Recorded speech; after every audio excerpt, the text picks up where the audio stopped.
అనే ఆశ ఉంటుంది. నేను ఆధ్యాత్మిక జీవితంలో ఒక ప్రత్యేకించబడిన జీవితాన్ని నేను జీవించాలి అనే ఆశ ఉంటుంది. అందుకనే అపోస్తుల కార్యం 1:8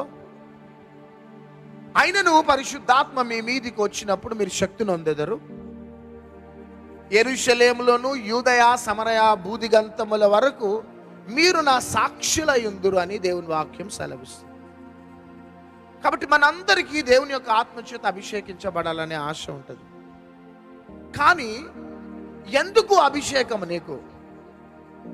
ఎందుకు నిన్ను నువ్వు చూపెట్టుకోవటానిక? నేను చాలా పవర్ఫుల్ అని చెప్పుకోవటానిక? అసలు వాక్యానుసారంగా చూస్తే ఎందుకు నీకు అభిషేకం కావాలా?